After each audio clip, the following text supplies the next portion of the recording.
So I'm Roman, this is Elise, Kailum's not here. Our film's called One. One is a postmodernist film in the dystopian genre which shows the lives before and after, which shows the lives before and 5 years after the Ebola crisis with a dark twist. The vaccine that was meant to save the lives of billions of people by creating a herd immunity which instead resulted in the death of millions of children led society to reject science and said no more to vaccines. The effects have been catastrophic, wiping out almost everyone who has been vaccinated, leaving the world in chaos as those left race to the quarantine zones before it's too late. The film follows the journey of Adam as he battles obstacles to the nearest quarantine zone with the help of fellow survivor Evie.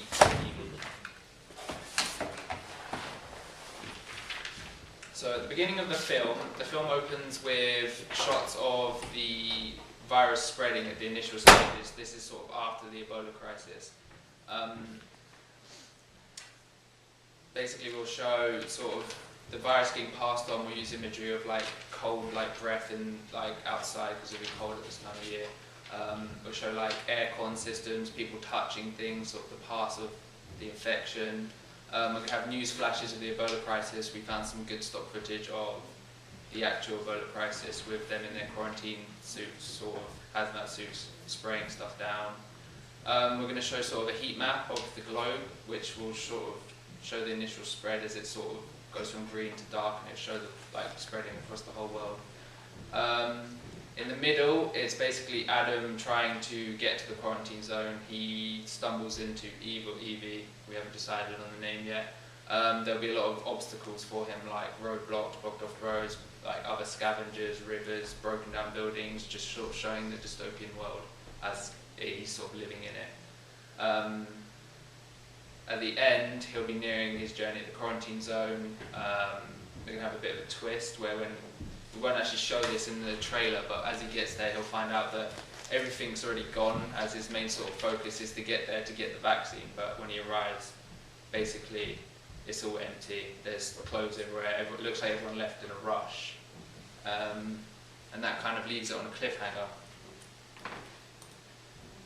For our characters, we have our main character, which is Adam. He's a male, non-religious man, and he's about 19 years old. He is very vulnerable in the beginning of the film and is portrayed as being lonely. He starts his journey by going to the quarantine zone as he is a survivor.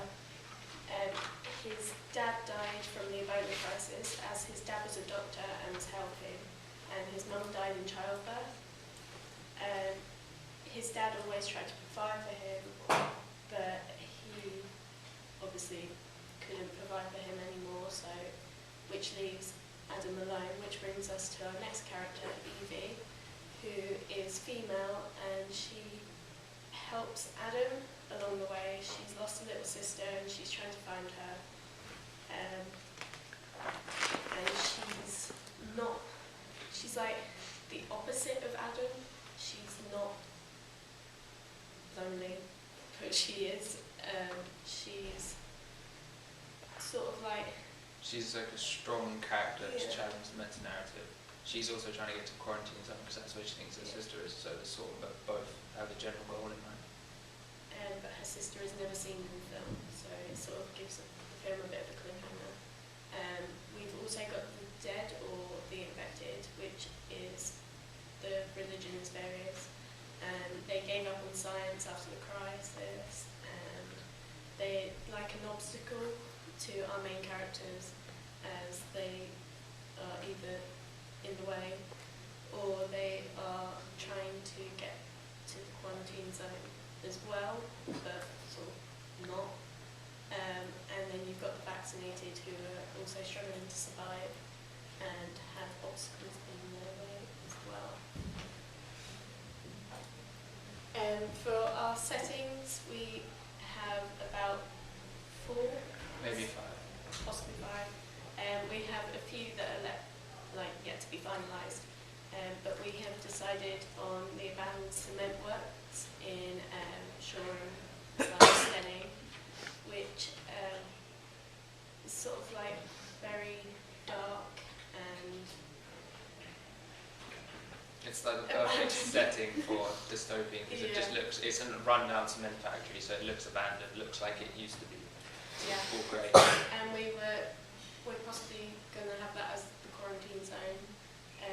Also use different shots for it as well. Then we've got New Haven Cliffs. We're not sure on this one yet, but we're going to sort of attempt to film some bits around there as it seems to be quite dirty looking. And also as the effect of there's no one around. And our third location will be like around town, college and stuff like that, showing the spread of infection of like people touching stuff, and we're going to sort of time lapse that to show how many people actually touch things during the day. So for the mise en scène, I'll do the makeup first. We're going to use some makeup for blood, dirt, injuries. We're going to use fake blood tablets to show like a symptom of the infection, like coughing up blood. For the lighting, the lighting at the first start of the film, we kind of want it sort of the before, so it'll be quite bright, sort of daylight. It will be dependent on the weather. It'll quite uplift and like happy to show the like good contrast between the after, which will be a apocalyptic world. It'll have great sepia effect or just a great tint. This will add to the dystopian feel. The overall lighting we want is dark, so a grey day would be good. Bad weather, perfect. For the props, we're going to have a biological hazmat sign, so to show like in the quarantine zone. We might do some imagery of the religious thing, like stick a cross over it. The painter's mask is sort of a gas mask because it will be an airborne virus. And rubber gloves, just a bag, that's the character's bag. Plastic sheets sort of just show a sterile zone in the quarantine zone. Maybe some contact lenses for the affected, for like a dead-eye contact lens. The costumes, Adam before, he's going to be just wearing normal teenager clothes like jeans, trainers, t-shirt, jacket, just normal stuff. And then after, he's going to have his fume mask, a makeshift poncho, which we're thinking about cutting a hole just in a blanket. He'll look like he will be wearing the same clothes as before, just sort of messed up, roughed up, covered in dirt, sort of like he's been surviving. Same sort of thing for Evie. Before she'll have a leggings, top, hoodie, jacket, casual clothes. After she'll be exactly the same clothing, but also run down, sort of covered in dirt. The infected, they'll just basically be like the rest. They'll have their normal clothes on, but they'll just look like, well, most of them would be dead. So they would, yeah.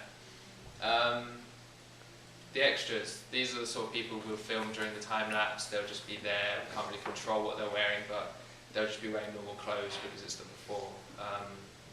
Yeah, because we'll be filming in public during the time lapse. For what you'll see in the trailer, the trailer is basically based before and how it's spread.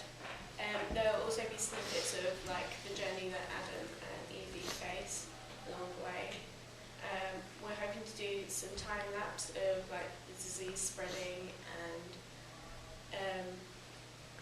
other things like that. We've got the locations that we're going to use in the film are also locations that will be shown in the trailer. So there might be some different locations as well. That's the end of the slide, but I'd also like to note that the film's mainly inspired by the road, as in he's trying to get somewhere, whereas in the road he's trying to get to the sea, because that's where he thinks safety is, whereas in this he's trying to get to the quarantine zone. And the main sort of trailer will show before and after, as well as his process of trying to get there, to sort of hint at that he's trying to go somewhere, which we'll be showing with the sort of settings, him like, we won't be able to use the cement factories, but instead we'll like, instead of using them, like going in there, we'll use them as a backdrop, sort of him walking past. Because that's mainly what it is, him travelling and him meeting them, and sort of we want to show some obstacles, because that's sort of the same as the road trailer. And that's it. Good. Going to pause